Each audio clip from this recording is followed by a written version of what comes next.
Hi, and welcome to Gadget News and Review. We are home to some of the coolest gadgets, and the best consumer reviews online, buyer's guides and features.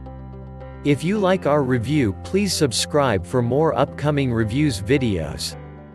Dell Latitude 5300 2-in-1 Laptop Review. A powerful 2-in-1 system that delivers the latest Intel technology in an interesting form factor. Surprisingly, it's upgradable if you need more storage or RAM. Battery life could have been better, but it isn't dire. We've seen plenty of 2-in-1 designs that try to emulate the Microsoft Surface. The downside of doing this is that many of them aren't practical replacements for either a dedicated tablet or a laptop. These devices often lack a good enough keyboard or have poor battery life. Or they suffer other limitations that are bound to irritate anyone trying to get some work done on the machine. From the point where we unboxed the Dell Latitude 5300, we realized that this 2-in-1 hasn't fallen into many of the most obvious design traps for convertible systems. Dell has delivered an interesting design that offers a tablet capability without undermining the laptop side of the equation. Let's take a closer look at the areas where Dell's engineers triumphed, as well as examining those bits which still need some work in this Latitude convertible. As was the case with our last Dell laptop review, the manufacturer supplied a sample machine that it isn't possible to buy in the UK. However, a model with an almost identical spec other than having 16 GB of RAM is on sale costing £1,139 plus VAT. American customers get a much wider choice of 5300 class machines, with 8 different models versus just 3 in the UK.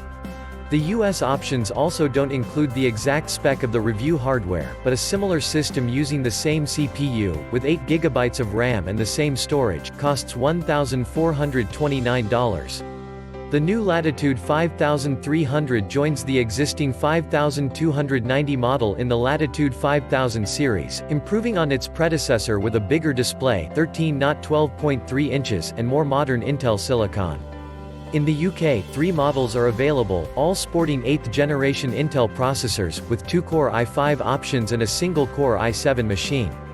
The review machine is the middle child in this family, built around the Core i5-8365U CPU, and it comes with 256 GB of NVMe SSD storage. The outward appearance is practically identical to any other 13-inch business laptop, with a centrally located touchpad, and all the ports being placed on the left or right-hand edge of the chassis. On the left you'll find a single USB Type-A port, a USB Type-C connector, HDMI out, proprietary power port, and on the review hardware there was a smart card reader, but that's optional. The dedicated power port was completely redundant on the review model, because the external PSU is of the Type-C variety, and it uses that port to charge. The left side plays host to the audio jack, a micro SD card slot, another Type-A USB port and a Noble lock point.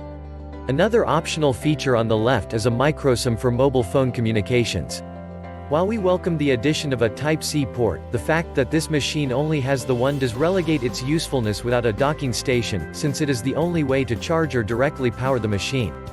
Depending on which Latitude 5300 you purchase, this Type-C port can either be a USB 3.1 Gen 2 or a Thunderbolt 3 port. Although whatever variant you have, these ports support power delivery and display port over the interface. One other interesting feature visible from the front is that the power button also doubles as a fingerprint reader, although we found that when we used this to turn on the notebook, it seemed to slow down the process. Furthermore, we quickly noticed that when the machine is in any of the other modes aside from laptop, the power button and fingerprint reader is either facing away or is underneath the machine. In other words, it's only conveniently positioned when the Latitude is in laptop mode. However, switching to tablet or tent mode produces other issues, as we shall see. The party trick that gives the Latitude 5300 its 2-in-1 status is reasonably well hidden, and that's the double-jointed hinge that allows the screen to be folded back until it comes under the chassis to facilitate the transformation into a tablet. The first time we did this we genuinely thought we'd accidentally broken the machine, as the screen does not sit flush with the underside of the main case when folded back. Further investigation revealed it wasn't wrecked and that both the keyboard and parallel screen surface are very slightly curved. And when you face them in opposite directions, these parts inconveniently curve away from each other. This is a very odd design choice, and it concerned us for a few good reasons. One of those being that in tablet mode the screen is only supported in a few small places. Another issue is that as the screen is convex, laying the tablet face down on any surface puts pressure on the top and bottom edge, leaving the middle of the display unsupported. We didn't dare to find out what level of pressure would be needed to break the display, but we'd strongly advise anyone with this machine to never test those limits by placing its screen down, ever. In tablet mode the machine is 22.44 mm thick, making it much chunkier than any dedicated tablet. If you're wondering, the keys don't retract into the case to help make it any thinner. With the majority of its full 1.43 kilograms weight in the case, the machine is very stable for typing on in laptop mode, but by tablet standards, it is on the heavy side. The final aspect of tablet mode that should be reconsidered is the border of the touch display. For a tablet screen, it is very narrow, especially at the sides. If you use an application that expects you to swipe off the display easily, this machine could have issues with doing that, given the almost negligible space beyond the visible screen. The spec of this 2-in-1 makes for a relatively powerful platform that should be capable of most mobile computing tasks without breaking a sweat. Where it could be better is with the GPU, as the Intel UHD Graphics 620 is looking decidedly dated when compared to the integrated video capabilities of AMD, or the discrete options Nvidia offers these days for the mobile sector. Therefore, we wouldn't recommend this machine for anyone who needs to partake of 3D rendering regularly. Another possible sticking point comes with the USB ports, which might seem an odd complaint as the Latitude has 3 of them. However, it's the mix of those ports that could be better, as you get 2 Type-A and only 1 Type-C, and that doubles as the charging port. With a commitment to Type-C charging, meaning that if you're charging, or have the laptop plugged in, there's no available Type-C port, this machine should have had 2 Type-C and a single Type-A port. One difference we noticed between this and its Latitude 7200 sibling is that this device comes with a 60W PSU, and the 7200 only has a 45W supply. Battery capacity on the 5300 is marginally greater with a triple-cell 42WH battery, and not the dual-cell 38WH that the 7200 runs with. Both have an express charge-capable battery, but with the larger capacity PSU this model charges quicker, and it also lasts longer than the modest WHR difference might suggest. With Intel's latest mobile silicon, an NVMe SSD and plenty of RAM, the 5300 runs very sweetly. There is plenty of performance in reserve that can be brought into play for those who like to multitask between several demanding applications. Compared with the Dell Latitude 7200, this system produced slightly lower benchmarks with an identical CPU and chipset. The difference is tiny, and most users wouldn't notice that this device was a little slower at CPU-intensive tasks.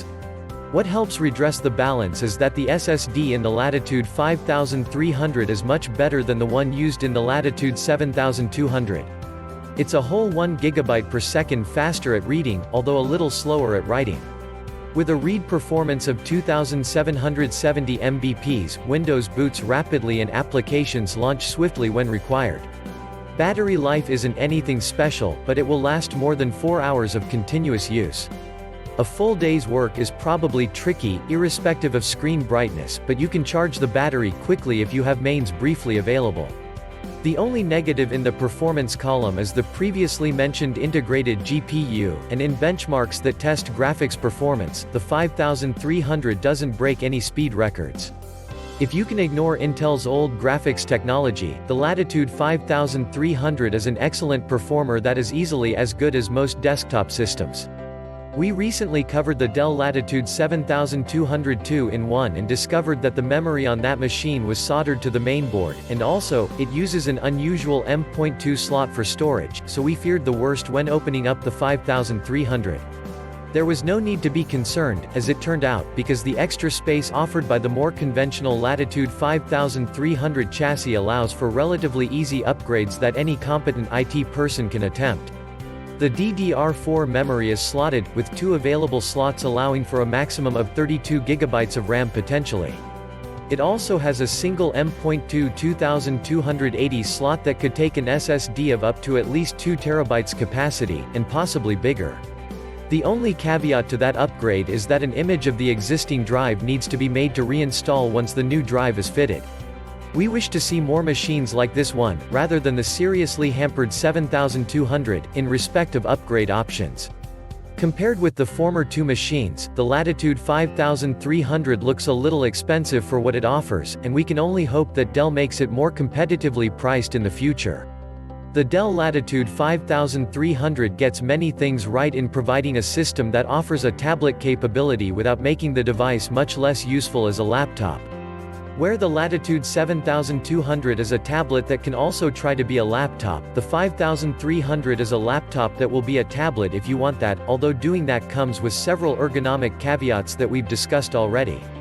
Given the usefulness of a Windows laptop versus a Windows tablet, we think the 5300 got the balance right.